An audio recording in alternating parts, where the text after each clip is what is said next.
Anyway, yeah, so I think that people fill roles in our lives instead. And I don't think that what that means is what we typically know in society, where someone fulfills the role of being the perfect, spouse or, things like that. What I think people do is I think people fill roles that help us along our journeys, to whatever extent that is, So, for example, I think that people bring out our, either our best, our worst, or benign, in us and stuff. So, I think people are, their role is to be a mirror for us at times of like our own stuff, our own crap.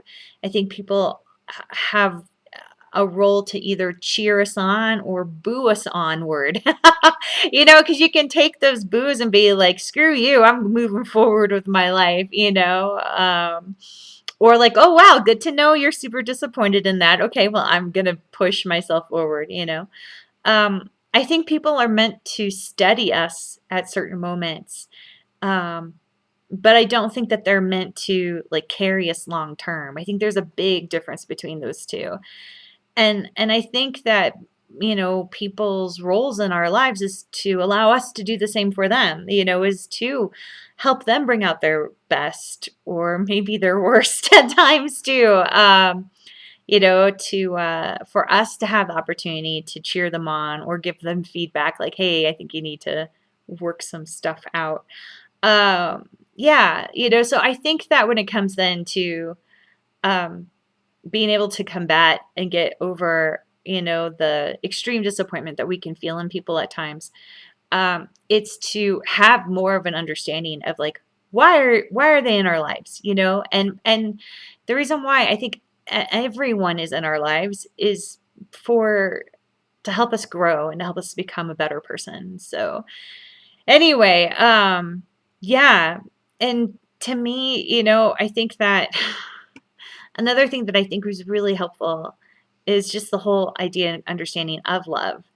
Um, and that, while sure, like I could be incredibly heartbroken to the point of paralysis because my family has, my family and I basically can't be together and, and I'm still single at 38 and all that kind of stuff. The thing is that and I look at these roles that people play in our lives, and if that is really love, that people cheer us on, that people bring out our best, or maybe it is love that they bring out our worst so that it gives us opportunities to grow. Um, if that's the case, and when I look at this list, then like anyone and everyone, I think to an extent, does this for us, and if that's the case, then really when it comes to love, like we can find love everywhere and anywhere. We can find love, by having a wonderful morning over coffee with our spouse to, honestly, just like the smile that I'll get from a stranger as I'm crossing, as I'm walking past them, on a trail. Um, that we can feel those moments of love from everyone. And and I think that's really important because then what happens then is that we don't depend on any specific person to, again, make us feel whole, that we can see like, look, we need people to be whole, I do think for sure. But the thing, or we need love to be whole, right? But I don't think that that love has to be from a specific person all the time. That's unrealistic and that's codependent. I think what love is supposed to be is from, all from any given situation or person person at any given moment, really.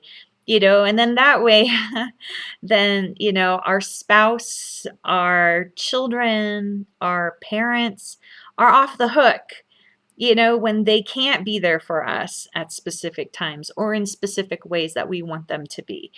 And that's how I can continue to see that, like, you know what, my parents are who they are, and I love them. I truly do. I love them. There's so much that my parents did right. Really. There's a lot of good things that came out of my family for me. But at the same time, like, is my mom going and my mom should my mom and I have that super, lovey relationship that I saw when I grew up in the 1990s sitcoms, and stuff like that? No. No, because she's a borderline, and that's okay. I can accept that. I can accept that that's how she is. Now, of course, because she's untreated, because and therefore she can be abusive at times, I need to not have her in my life because of that. But that doesn't mean that, like, I need to be sitting around going, why couldn't she be what I wanted? It's like, no, she was what she was. That's it. And it's the same with other people in our lives. It's the same with friends who you think are going to be there for you who can't, for whatever reason. It's like, okay, they can't give me that love that I need right now. That doesn't mean that they're a bad person. That doesn't mean that the relationship is crappy unless, they're treating you crappy or whatever.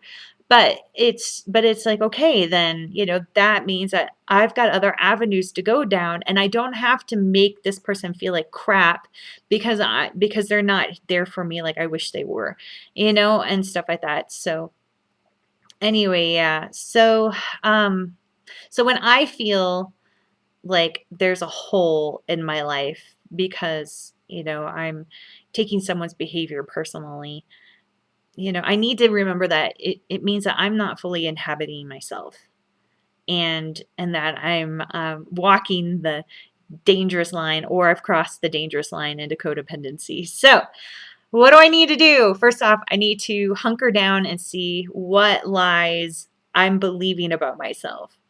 The whole thing that I said in, like, the first video, that, I need other people to change, I mean, why won't other people change? And, because they love me, if they want a relationship with me, why won't they change, and because, they should out of their love for me. And okay, so that's a lie, and that's unrealistic expectations of people. I need to dig into that kind of crap that I believe.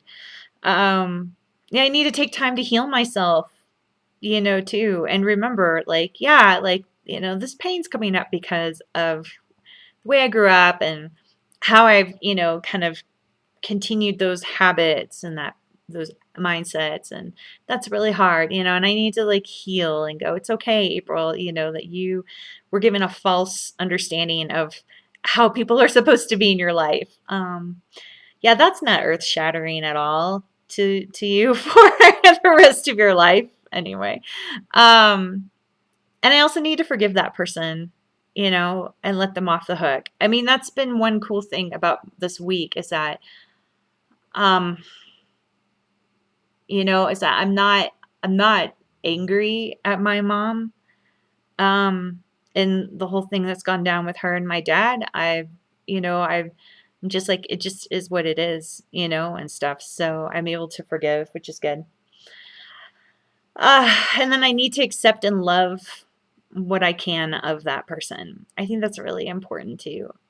So I think I've mentioned before, I've been, you know, um, I've developed special connections with a few different guys this last year, and none of them turned into an actual relationship.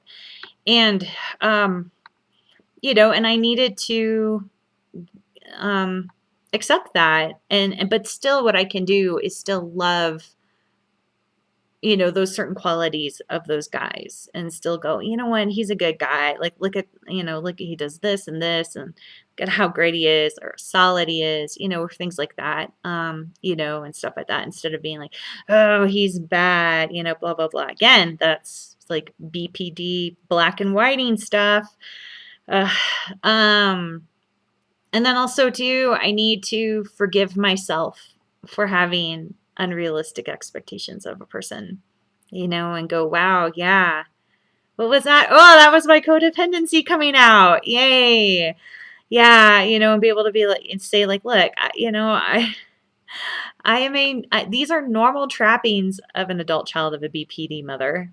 And it just is. And, you know, and so I need to be able to forgive myself for them, and continue to move on. Because I have to believe, and I do believe without a doubt, and I hope you believe too, that, with time, patience, diligent practice, that we can overcome this stuff, whether it's maybe our tendencies toward codependency or addiction or anger issues or whatever. So, anyway, good luck. Bye.